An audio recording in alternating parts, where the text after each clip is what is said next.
Israelita. Sila Jewish people. Right? So, Zacchaeus, si Jew, nakipagtrabaho siya sa mga Romano. So, yung mga kapwa Jew, galit na galit kay Zacchaeus. Kasi kababayan tayo, bakit kukulit ka ng ways, ibibigay mo doon sa Roma? So, Zacchaeus considered outcast, considered sinner.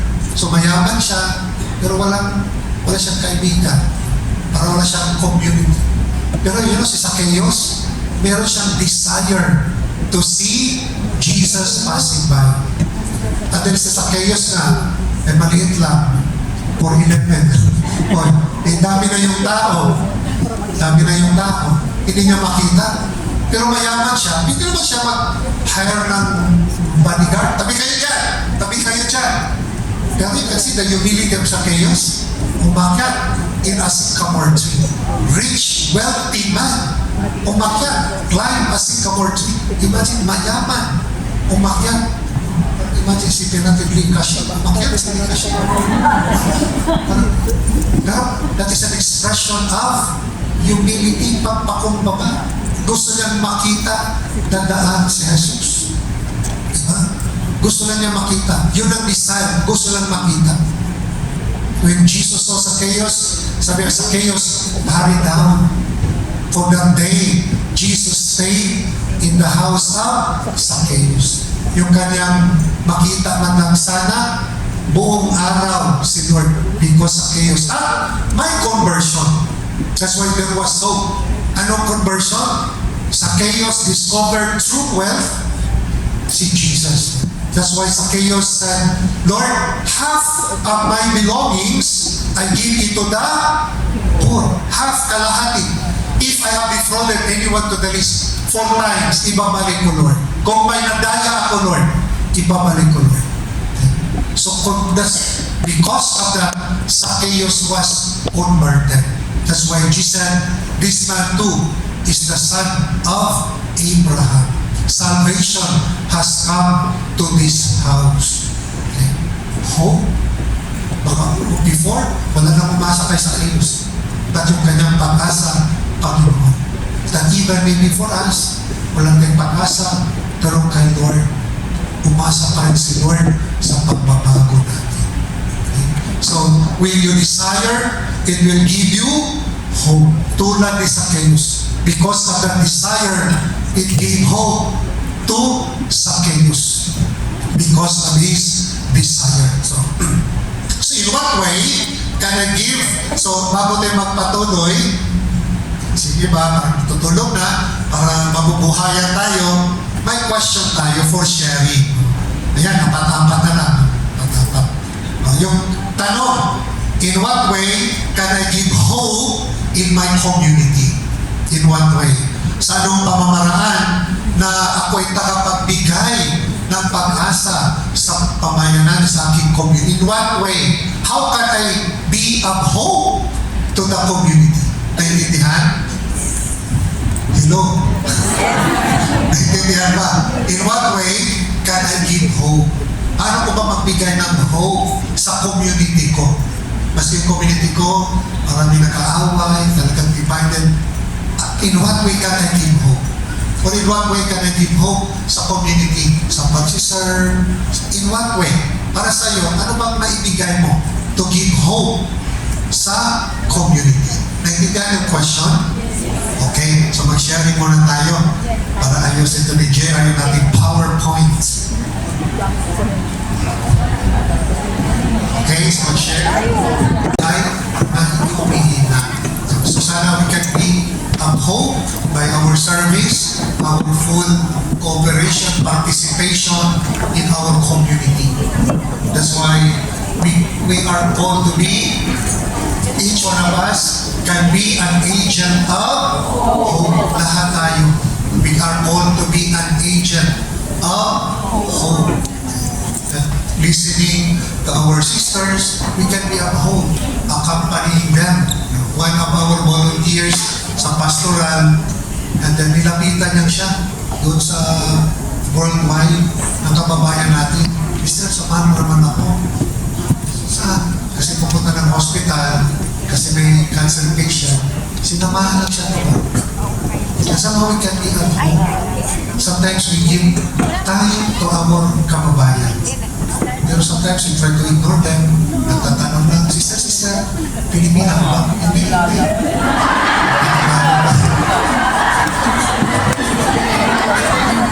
Sometimes, yung little things na may pakita natin, we can show them, that will be inspired sa bilang sa ating pananampalataya. We do street evangelization, but ito the way, when we help them, yung ating kababayan, that is the way to glorify God. Remember, Jesus said, what you do to the least of my brothers and sisters, we do it from that word.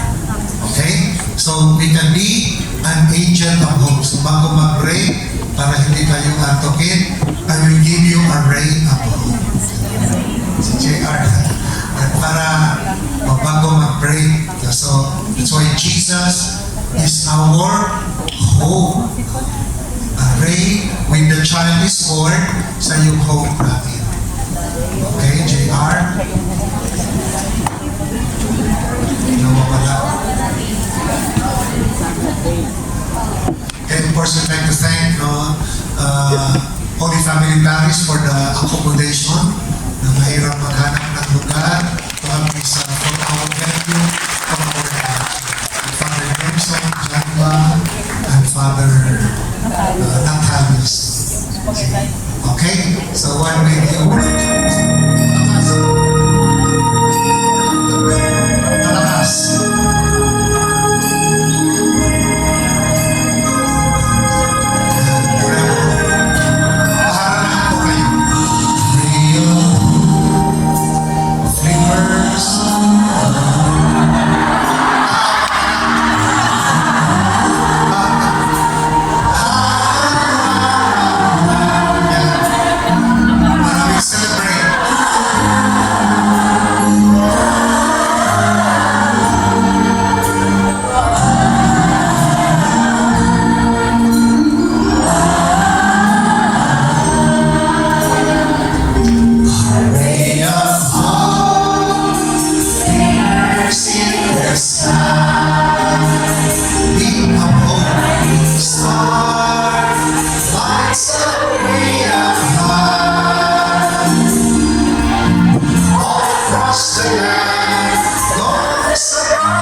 Waiting for one child. Sino yung child?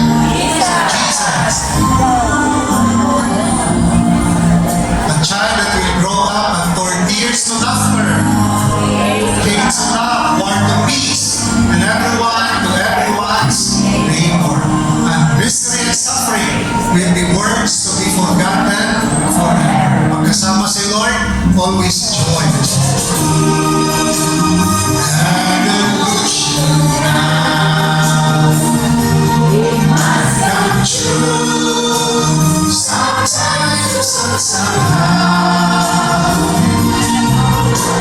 Across the land, comes the brand new morn. This time's past when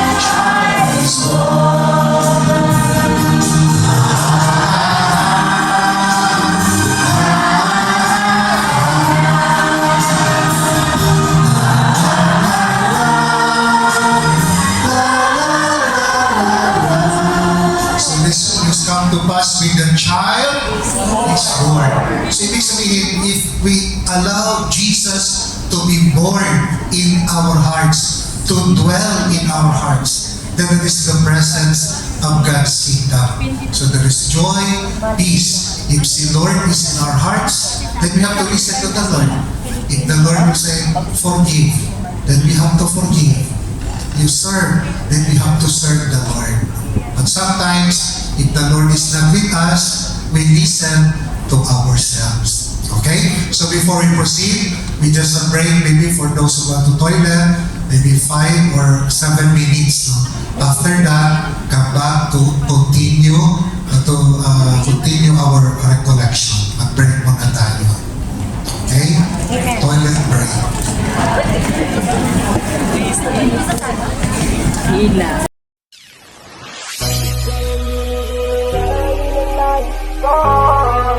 Marikit na dalangin ko, kang magbigay ng